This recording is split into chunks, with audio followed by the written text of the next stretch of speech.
Merci d'être au rendez-vous de l'actualité. Bienvenue dans Afrique Midi. Voici à présent les titres de ce journal.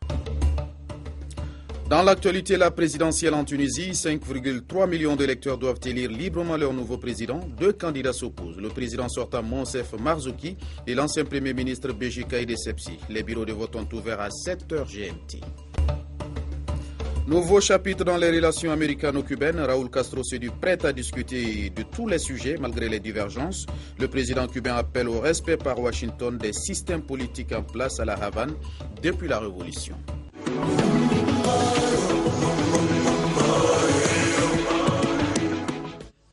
Je l'annonçais en titre. D'abord, bonjour à toutes et à tous. La présidentielle en Tunisie. Les bureaux de vote ont ouvert ce matin à 7h GMT. Près de 5,3 millions d'électeurs doivent voter pour élire leur président. 2 candidats s'opposent, le président sortant Monsef Marzouki et l'ancien premier ministre Béji Caïdé Sepsi. C'est la première fois que les Tunisiens élisent librement et au suffrage universel leur président. Pour autant, les premières estimations de la participation au niveau national ne seront pas communiquées avant la mi-journée par l'instance électorale. Les électeurs affichent les mêmes attentes pour le nouveau président, à savoir la lutte contre le terrorisme qui menace ce scrutin et même le pays, et surtout l'amélioration de la situation économique. Nous poursuivons avec l'actualité. On en vient à la tournée en Afrique de l'Ouest de Ban Ki-moon dans les pays touchés par le virus Ebola. Le secrétaire général de l'ONU était hier en Guinée, après au Mali, à Bamako. Vous le voyez sur ces images. Selon le dernier bilan de l'OMS, l'Organisation mondiale de la santé, la maladie a déjà tué plus de 7000 personnes. La grande majorité en Sierra Leone et en Guinée, mais Ban Ki-moon se veut optimiste. Selon lui, la communauté internationale est en voie de contrôler l'épidémie. Il faut un meilleur dépistage des contacts des malades, a-t-il expliqué. On écoute à présent Ban Ki-moon, le secrétaire général de l'ONU. Nous devons nous battre contre Ebola. C'est une épidémie sans précédent, une situation inédite pour les Nations Unies et la communauté internationale. C'est pour ça que le monde entier doit se mobiliser. Nous restons au Mali où le ministère de l'Éducation nationale, le gouvernement du Canada et l'UNICEF ont fait un don de manuels scolaires pour les régions du Nord, un don d'une valeur de 2,5 milliards de francs CFA, financé entièrement par la coopération canadienne à travers l'UNICEF. On fait le point avec nos envoyés spéciaux dans la région, Daouda Kamaté et Cheikh Tidiane Koulibaly. Je vais à l'école, moi aussi, pour apprendre. Je vais à l'école, moi aussi, pour partager les charges de la famille. Soutenus financièrement par la coopération canadienne, ce sont au total 1792 écoles des régions du Nord qui seront dotées en 465 444 manuels scolaires et matériels didactiques au cours de cette année académique. Car l'on se rappelle encore, les infrastructures scolaires ont connu des impacts négatifs sur la qualité de l'apprentissage des enfants. Du fait de la rébellion et des conflits armés, les élèves ont été désorientés, portant ainsi atteinte à l'un de leurs droits les plus essentiels. Pour l'UNICEF, l'éducation n'est pas un privilège, mais un droit pour chaque enfant et une obligation pour l'humanité. L'éducation des enfants est une affaire de tout. Notre école doit être pour tout. Avec l'enfant au centre de son intérêt supérieur, doit présider à toutes décisions. Fruit d'un partenariat entre le Canada, l'UNICEF et le ministère de l'Éducation nationale, le projet approvisionnement scolaire en situation d'urgence et aussi le témoignage de l'attachement du Canada à une éducation de qualité pour tous les enfants maliens. En procédant à la remise officielle de ces manuels, le ministre de l'Éducation voit ici un renforcement logistique de ses capacités. Déjà, elle promet un usage judicieux au service de l'éducation malienne. L'amélioration continue de la qualité des enseignements et des apprentissages est au cœur des préoccupations du ministère de l'Éducation nationale.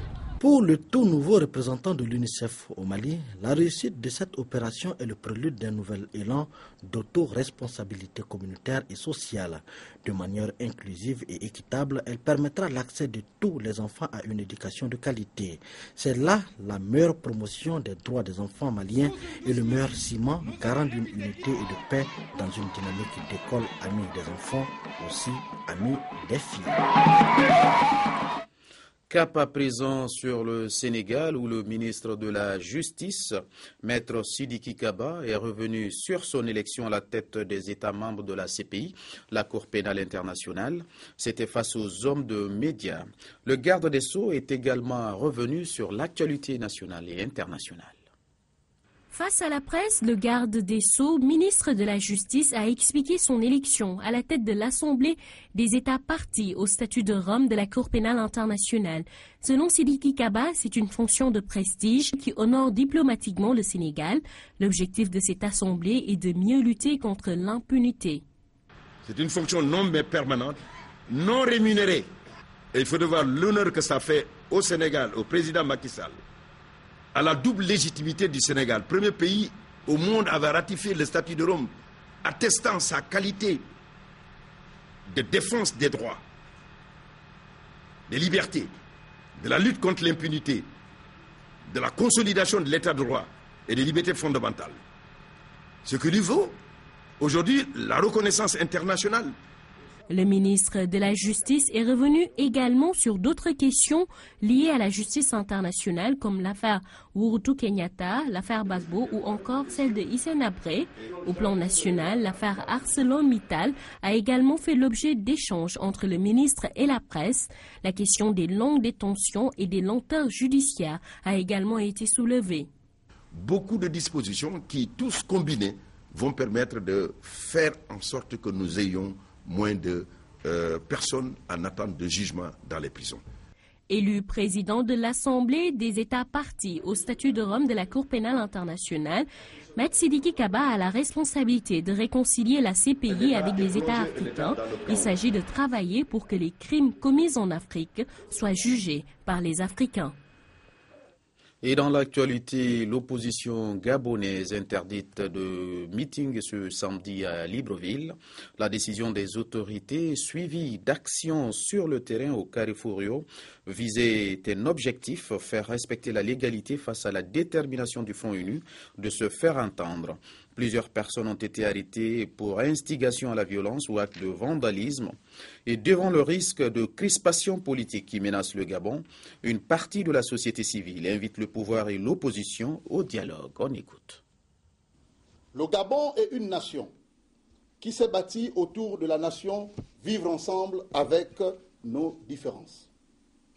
Et c'est dans ces différences que nous avons fondé la cohésion nationale tout en montrant la capacité de notre pays à assurer avec succès l'intégration des générations d'immigrés. Rappelons-nous de la démarche entreprise au Gabon il y a quelques semaines relativement au climat politique qui prévaut dans notre pays par le représentant spécial du secrétaire général des Nations Unies pour la paix et la sécurité en Afrique centrale, qui invite chacun de nous au dialogue et à jouer pleinement son rôle pour la pérennisation des acquis si chers à nos pères fondateurs. Rappelons-nous des propos tenus au sommet de Washington, Afrique-États-Unis, du discours du président Barack Obama. Rappelons-nous du sommet de Dakar, de la francophonie et du discours du président Hollande. Rappelons-nous du discours du vice-président américain John Biden au gouvernement des États africains demandant à travailler avec la société civile et la société civile avec les États africains. Direction les États-Unis, à New York, 2 policiers ont été abattus à bout portant alors qu'ils se trouvaient dans leur véhicule de patrouille. Le tueur s'est ensuite tiré une balle dans la tête dans une station de métro. peu avant de commettre son double meurtre, l'assassin a laissé un message sur les réseaux sociaux, message dans lequel il laisse entendre qu'il s'agit d'un acte de vengeance contre la police récemment impliquée dans la mort d'Afro-Américains à New York, Ferguson ou Cleveland. Écoutons Bill de Blasio, le maire de New York. Notre ville est en deuil. Notre chagrin est immense. Nous avons perdu 2 grands hommes. Ils avaient dévoué leur vie à nous protéger. L'officier Ramos et l'officier Liu sont morts dans l'exercice de leurs fonctions en protégeant la ville qu'ils aimaient. Et on en vient à l'autre titre de cette édition. Raúl Castro s'est dit prêt à discuter de tous les sujets avec les États-Unis. Tous les sujets, malgré nos divergences, a dit le président cubain, qui a salué un nouveau chapitre dans les relations avec l'ancien ennemi. Raúl Castro appelle également au respect par les Américains des systèmes politiques en place à Cuba depuis la Révolution. Accueillis comme des héros par l'Assemblée nationale, des détenus libérés par Washington dans le cadre d'un échange de prisonniers étaient présents lors de la session parlementaire. C'est l'un des premiers signes du rapprochement entre les deux pays, salué par Raúl Castro. Le président cubain cherche maintenant à obtenir la fin de l'embargo imposé depuis 1962. Une étape qui risque d'être longue et difficile face à l'opposition des exilés cubains et au Congrès américain à majorité républicaine. Nous espérons que le président des États-Unis va utiliser avec détermination ses prérogatives exécutives pour modifier substantiellement l'application de l'embargo. Mercredi, Barack Obama et Raúl Castro ont annoncé le retour à des relations diplomatiques rompues depuis 53 ans. Des représentants américains sont attendus le mois prochain à La Havane avec comme objectif de rouvrir une ambassade. Mais si le dirigeant cubain a déclaré être prêt à aborder tous les sujets sans tabou, il n'entend pas céder sur la souveraineté nationale. Il ne faut pas s'attendre, après l'amélioration de notre relation avec les États-Unis, à ce que Cuba renonce aux idées pour lesquelles nous nous sommes battus depuis plus d'1 siècle. Raúl Castro a confirmé sa présence au sommet des Amériques en avril prochain au Panama. Ont alors retrouvé Barack Obama pour leur première rencontre depuis l'annonce d'un retour au dialogue entre les deux pays. Et du sport, avant de refermer cette édition, le pont Henri-Konan Bédié a été inauguré le 16 décembre dernier. Une inauguration que vous avez suivie sur nos antennes. Ce samedi, plus de 1000 marcheurs, y compris les membres du gouvernement ivoirien, qui invitent les citoyens à faire de la marche leur sport quotidien. Une façon pour ces marcheurs d'apprécier le côté futuriste de ce joyau architectural, le pont Henri-Konan Bédié. Plus de 1000 personnes ont accompagné les ministres Patrick Hachi, Afoussiata Bambalamine et Alain Lobognon dans une marche sportive sur le pont Henri-Konan Bédié ce samedi matin.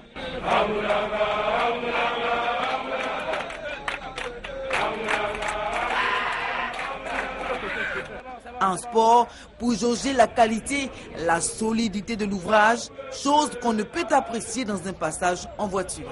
Je ne savais pas qu'il était aussi long. Parce qu'en voiture, ça ne donne pas le même effet. Son Excellence, Monsieur le Président de la République, a demandé que tous les Ivoiriens et tous les Abidjanais en particulier s'approprient ce pont comme étant leur chose. Sentir le pont, aller d'un bout, revenir.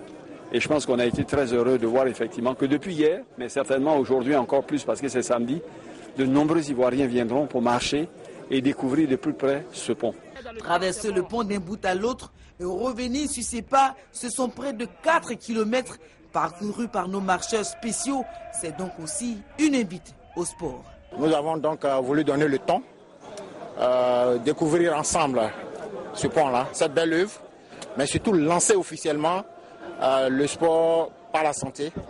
Chaque week-end, les Ivoiriens doivent sortir massivement. Ça contribuera à réduire la facture de la santé. Nous sommes heureux ce matin d'avoir participé à cette marche qui est une marche, comme le ministre l'a dit, de santé. Et je pense que les Ivoiriens doivent le faire. Et nous avons donné l'exemple. Tous les samedis matins, il faut faire du sport. C'est bon pour la santé et c'est bon pour le corps. Des sportifs essoufflés ont bien apprécié la marche qui ouvre, pour ainsi dire, les passages piétons. Donc nous sommes venus aujourd'hui avec les membres du gouvernement pour faire le parcours du pont et pour nous rendre compte de la réalité, de la qualité de l'ouvrage.